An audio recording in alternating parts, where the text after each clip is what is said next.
right, so I remember now. So I was basically having a moment of just feeling unsettled, but then something came over me like I feel like God is protecting me. There's I've been home for 7 weeks and 5 days now. It's been 7 weeks and 5 days. And I still have another less than 5 weeks to go. So another month and some change that I'm gonna be home. And so my friend put that it was something about a delay isn't a denial. So find comfort in that. And the funny thing is hearing that was my second time hearing that this week. And I felt like that's so refreshing because that's the second time and it's affirming. It affirmed just the fact that there's a reason why I'm home. And I really feel like it's more than just this risk. I've been growing closer to God. I've been growing in my faith. But aside from that, my friend goes on to further give me more of her wisdom because she's so wise. Like I was telling her how much her and my dad are just have this wisdom, and they're both Scorpios. So with Scorpios comes a whole lot of depth, and it's always like they go deep. So she was breaking down she sent me some scriptures to look at, and the one that stood out for me was the Ecclesiastes 3:11 to 13. Now she just sent 3:11. I read it, and it was basically saying the same thing, that the God's timing is perfect. It's right on time. It's right when you need it. I was like, okay, I really do trust that. I really believe this right now is just this delay is not a denial. And the reason why I feel like I'm being protected, a lot of that job that it entails me to have to do very heavy duty things. I'm working with power equipment. I'm working with power tools. I'm dealing with crates, just heavy ass parts that are sharp sides and everything. There's a lot of uh, there's a lot of chances of you hurting yourself. And I'm accident prone. I've learned that about myself. I'm just accident prone. There's a energy about me that's it could be a little skittish, like just I'll be jumping or something, or I'll have really deep, cringy, gruesome thoughts of me falling, of me hurting myself, and it just slows me down. I feel like it's like my own little premonition, not premonition, but caution. It's like, be cautious. This can really happen to you. So be safe. Slow down. So I feel like my conscience and my spirit just be talking to me, because it's like, you need to relax. Just take your time. So just those things and being away from it has just given me so much perspective on how much I'm protected right now, because although this didn't happen, my wrist didn't break on the job. It broke at home. And I don't want to hurt myself. I've hurt myself last year by fracturing one of my fingers because I was wearing gloves. I was being safe, honestly. I was being safe because I burned myself before with my finger when I was trying to drill a screw. And pause. And after I tried to get it down, it wasn't going down. I touched it, I burned my fingers. And that just taught me, okay, you need to be wearing gloves when you're doing this shit. I was not ready for that job when I didn't know everything that it all entailed. I thought it was going to be a little more what I'm used to, where it's like more just kind of like I can use a pallet jack, I can use a forklift, but having to crate stuff, that's a whole nother skill set. So after that happened, and then when I was using the drill with gloves, my gloves were really loose. So when I went and was trying to like tighten the drill bit, my gloves got caught up in the part that spins, and it like had my fingers like this in that part that spins, and I had to throw the whole tool off my hand because my glove would not come off. So finally, when I threw the tool off me, the glove came off and my fingers were like purple. Oh my god, it hurt so fucking bad. It's cringy. And so after that happened, I was like, ugh, I gotta get out of here. I just did not want to deal with it. It's too cringy. It's like when I'm trying to be safe, I fuck up. I was even safe at home when I was playing with my cats before this happened. Little did I know that I'm gonna slip on something. I didn't even see it fall out of my hoodie. And so all of that just really came to me yesterday when I'm just like, I'm being protected. And I'm gonna keep looking for jobs, applying to jobs, whatever, and just making sure, I secure something, whether full-time or part-time, but I just need to make money. I'm okay, but I need to still have an income coming in, because you just never know. I've never been in this situation where it was this bad, where I don't have nothing coming in. I'm still waiting to see if my unemployment gets approved or denied. I hate having to call up there, because all they're gonna tell me is that we haven't gotten the determination yet. So it's like, what am I to do? But after reading Ecclesiastes 3:11, and then I read all the way to 13. And that one just brought even more clarity to me, and just came over me with this understanding of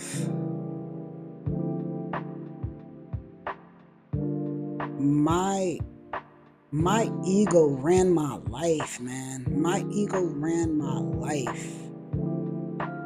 And this has been really teaching me to shed my ego and to understand, I gotta simplify my life.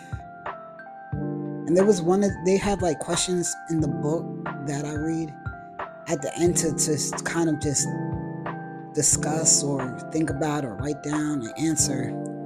So one of them were about let's see, I had that right here.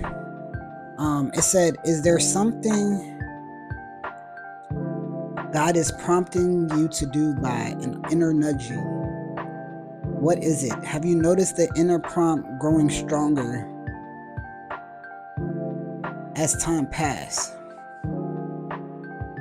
And then the other one that made me think about it was, have you ever experienced God putting a desire in your heart for something? If so, did you pray about it? Did you then receive it? How was this edifying?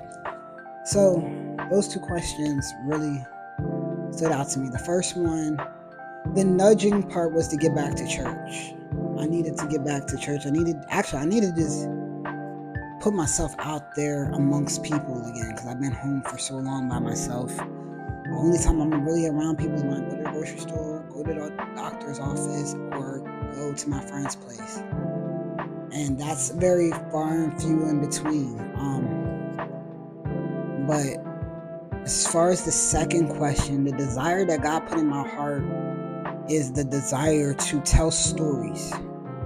That has been my consistent thing through all of my art mediums, is a storytelling of some sort.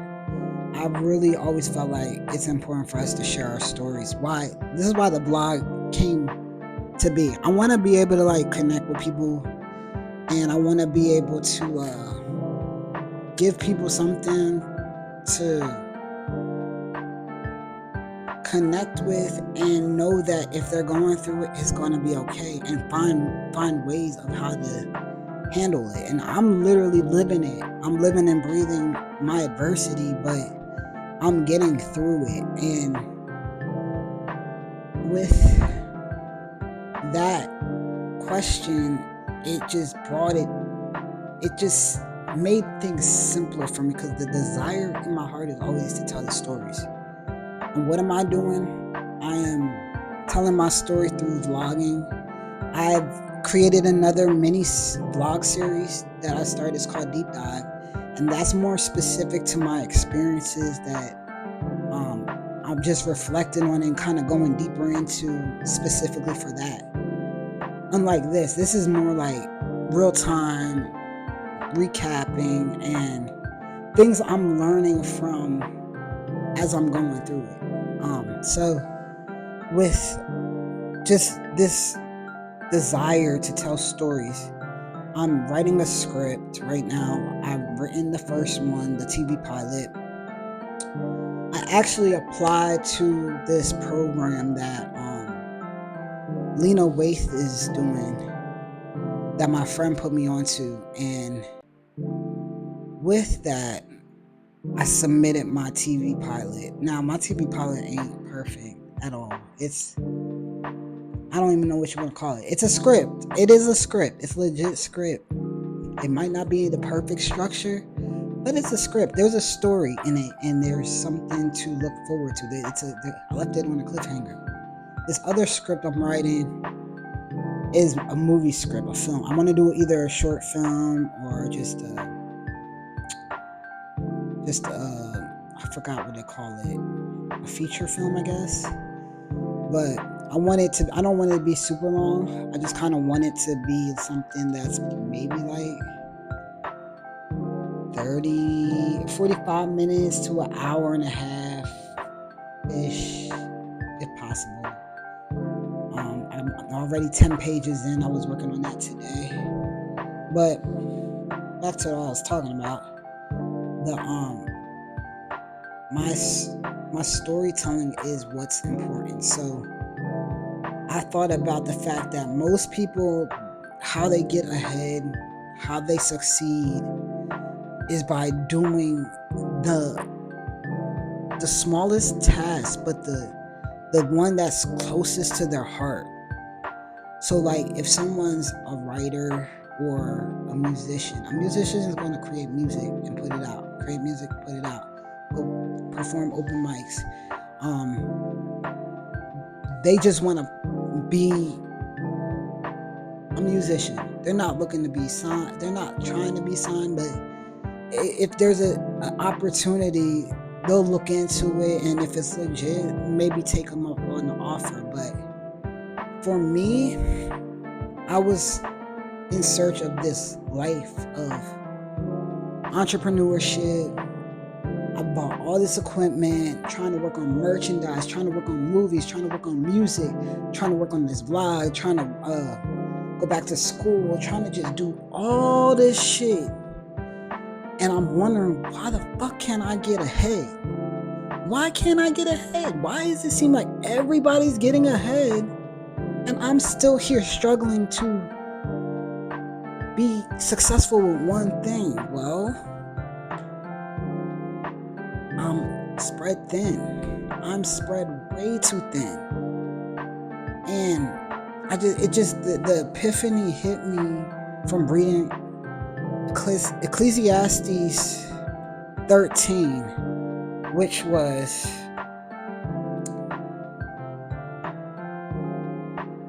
trying to think of exactly how it worked. So Ecclesiastes 13 is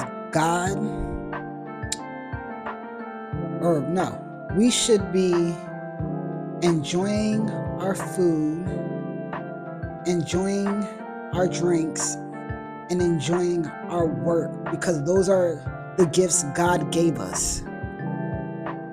So when I read that, and it just, I read the whole thing, and I'll actually post it here. But after reading that and talking to my friend, it just hit me like, well, shit.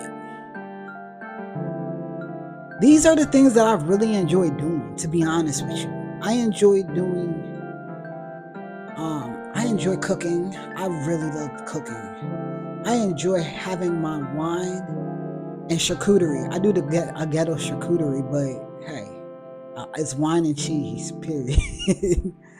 And then when I read enjoy your work, I'm summarizing it probably, but it really just stood out to me how, like, the gift that I'm given, I should be doing. Whether or not I'm picked up for whatever, or someone buys my script, or someone signs me as a musician, or what have you.